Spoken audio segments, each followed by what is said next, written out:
देश भर में पहले चरण के चुनाव का मतदान हो चुका है और अभी 6 चरण के चुनाव में मतदान बाकी है। लेकिन गुजरात के सूरत में एक भी वोट डाले बगैर भारतीय जनता पार्टी के भाजपा उम्मीदवार मुकेश दलाल को विजयी घोषित कर दिया गया है। वहीं गुजरात के भाजपा अध्यक्ष CR पाटिल ने उन्हें जीत की बधाई भी दी है।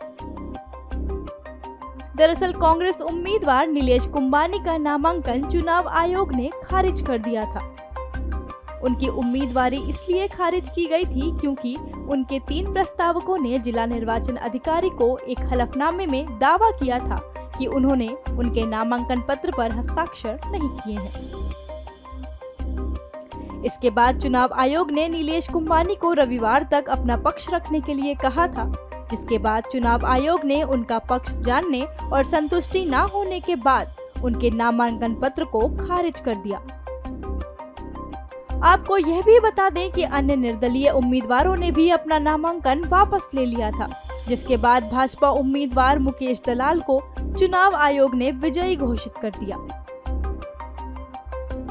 उन्होंने इस पर बोलते हुए कहा कि मेरा विजय के साथ पहला कमल खिला है, जिससे मैं पीएम मोदी को समर्पित करता हूं।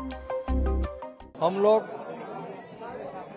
विकसित भारत के लिए मत मांग रहे थे। हम लोग नरेंद्र भाई मोदी साहब के काम पर मत मांग रहे थे।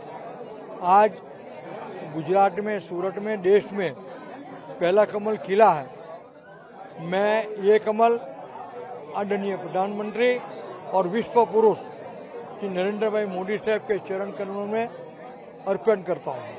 किस प्रकार की ये पूरी घटना बनी जब आपको चुनाव ही नहीं लड़ना पड़ा और आप ऐसे जीत गए? क्या रहा पूरा घटनाक्रम? घटनाक्रम में क्या है, कांग्रेस का फॉर्म रिजेक्ट हुआ और बाकी जो उम्मीदवार थे इन्होंने नरेंद्र भाई मोदी साहब के जो विकसित भारत की जो कल्पना है इनको साथ देकर अपना फॉर्म विड्रॉ कर लिया।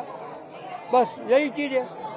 आप क्या कहेंगे? भाजपा बार बार कहती रही कि हम देश को कांग्रेस मुक्त बनाएंगे और अब सूरत एक ऐसी लोकसभा सीट है जहां पर ना पार्षद है, ना विधायक है और अब सांसद भी नहीं है। क्या रहा मुद्दा? अब क्या इसकी शुरुआत जो हुई है पूरे देश में सफल रहेगा? भारतीय जनता पार्टी कांग्रेस को, देश को कांग्रेस मुक्त बनाना चाहती है और इनकी शुरुआत सूरत सिटी ने बहुत पहले कर दी थी। पार्षद 0, MLA 0, MP 0 और अब तो उम्मीदवार भी 0। वहीं कांग्रेस नेता जयराम रमेश ने सोशल मीडिया प्लेटफॉर्म X पर लिखते हुए भाजपा पर मैच फिक्सिंग का आरोप लगाया। उन्होंने लिखा, 7 मई 2024 को मतदान से लगभग 2 सप्ताह पहले 22 अप्रैल 2024 को सूरत लोकसभा सीट से भाजपा उम्मीदवार को निर्विरोध निर्वाचित घोषित किया गया।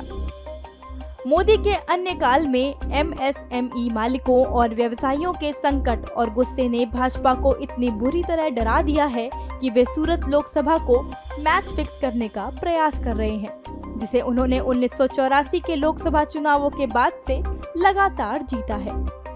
हमारा चुनाव, हमारा लोकतंत्र, बाबा साहेब अम्बेडकर का संविधान सभी एक पीढ़ीगत खतरे में है। यह हमारे जीवन काल का सबसे महत्वपूर्ण चुनाव है। गुजरात में कांग्रेस और आम आदमी पार्टी गठबंधन कर चुनाव लड़ रहे हैं। कांग्रेस ने 26 में से 24 सीटों पर उम्मीदवार उतारे हैं, जबकि आप भावनगर और भरूच से चुनाव लड़ रही है। गुजरात में लोकसभा चुनाव के तीसरे चरण में 7 मई को मतदान होगा।